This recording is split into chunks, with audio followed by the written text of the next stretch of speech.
আসসালামু আলাইকুম everyone, welcome my blog rabbit agros. বরাবরের মতো আমি এমডি আসাদ হাজির হয়েছি নতুন একটি আপডেট ব্লগ নিয়ে।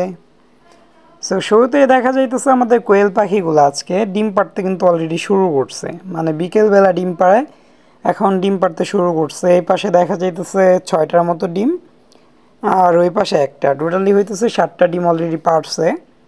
হয়তো আরও দুইটা একটা পারতেও পারে এবং নাও পারে। যেমন গতকালকে কিন্তু মাত্র ডিম পাড়ছিল 3টা, যেখানে কিন্তু প্রায় 8 থেকে 9টার মতো ডিম পারে প্রতিদিন, সেখানে কিন্তু মাত্র 3টা ডিম পাইছিলাম গতকালকে। আমার হাতে যে কোয়েলে বাচ্চাটা দেখা যাইতেছে, ওর বয়স হয়েছে মাত্র 11 দিন। 11 দিনে কিন্তু অনেক সুন্দর একটা বাচ্চা হয়ে গেছে, গ্রোথটাও কিন্তু অনেক ভালো। আর আমাদের এখানে কিন্তু এখন পর্যাপ্ত পরিমাণ জায়গা হয়েছে, মানে ডিমের প্যান্স কোয়েলের জন্য কিন্তু এইটা একটা পারফেক্ট জায়গা। মানে বেশ খোলামেলা জায়গা হলে আমাদের পাখিগুলা কিন্তু মিটিং করতে ভালোভাবেই সক্ষম হবে। আর উপরে হইতেছে আমাদের কোয়েলের বাচ্চাগুলা এবং কিছু দেশি মুরগির বাচ্চাও আছে এখানে, যেগুলো বয়স কম ছিল সেগুলাকে কোয়েলের সঙ্গে রেখে দেওয়া হয়েছে।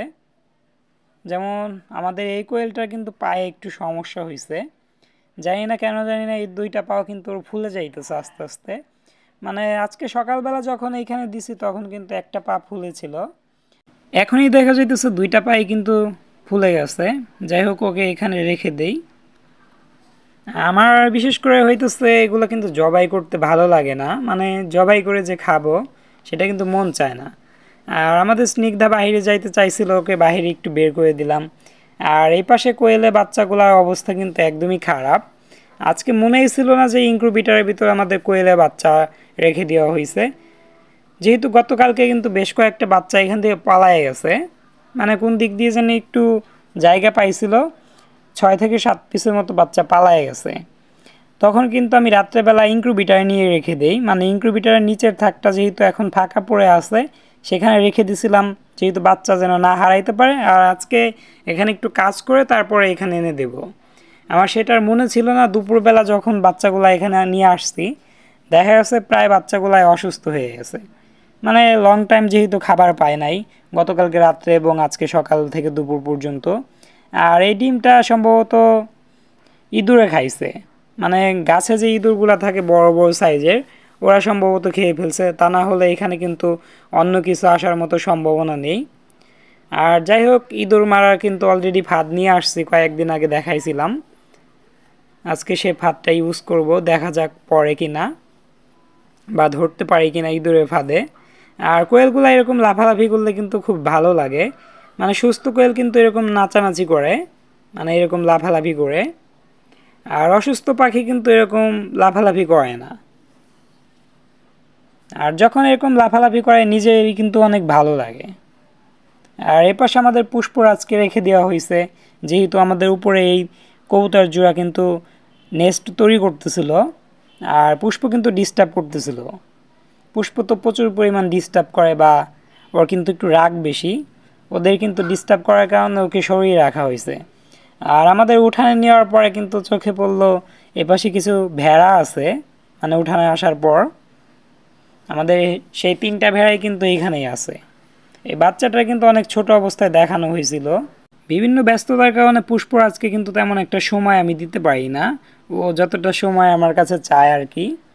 আর যেহেতু ওর একটা জোড়া দেওয়া হয়েছে এবং 2বার কিন্তু ডিমও দিছিল, যদিও বাচ্চা ওঠে নাই, সে কারণে মূলত তেমন একটা পুষ্পকে এখন আর বের করা হয় না। আর এগুলা হইতেছে আমাদের চীনা হাঁসের বাচ্চা, ওদের বয়স কিন্তু মাত্র 58 দিন। 23 তারিখে হবে ওদের ফুললি 2 মাস বয়স। আর 2 মাসের ভিতরে কিন্তু আলহামদুলিল্লাহ অনেক বড় হয়ে গেছে, এবং ওদের কিন্তু আরও অনেক ভাই বোন হইতেছে, মানে আমাদের ইনকিউবেটর আছে, ওগুলো একটু দেখাবো একটু পরে।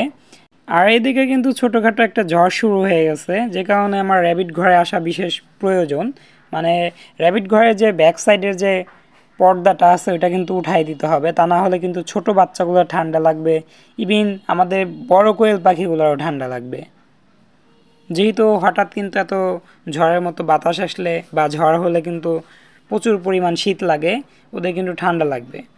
আর এই পাশে আসতে দেখা গেল আমাদের পলিথিন কিন্তু চালের উপরে চলে গেছে, যেটা আমরা পর্দা হিসেবে ইউজ করি, একদম চালের উপরে চলে গেছে বাতাসের কারণে। জানি না এটা নামাইতে পারবো কি না। প্রচুর পরিমাণ কিন্তু ঝড়ের মতো বাতাস।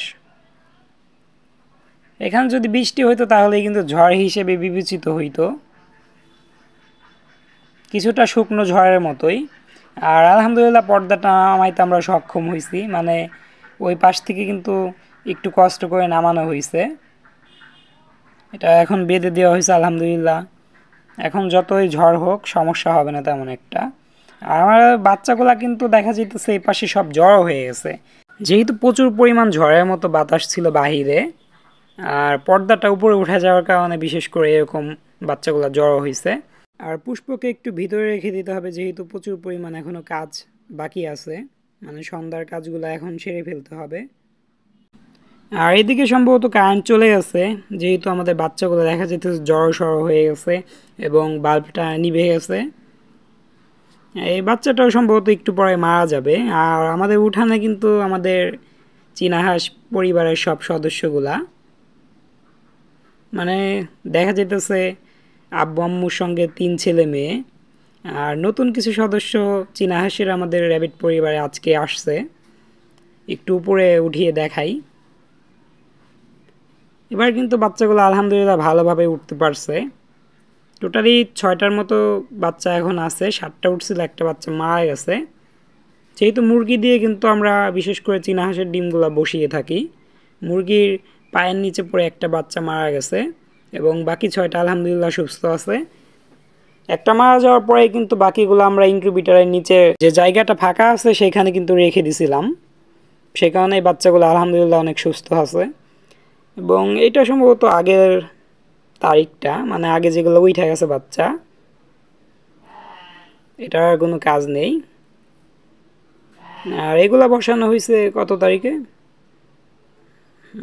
11 তারিখে বসানো হয়েছে, 11/9।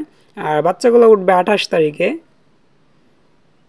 এগুলো লিখে দেওয়ার কারণটা হইতেছে, যেহেতু আমরা ডিমের যখন 13 থেকে 14 দিন হয়ে যায় তখন কিন্তু ডিমগুলো আমরা ঘোরানো বন্ধ করে দিই। আজকে এই পর্যন্তই।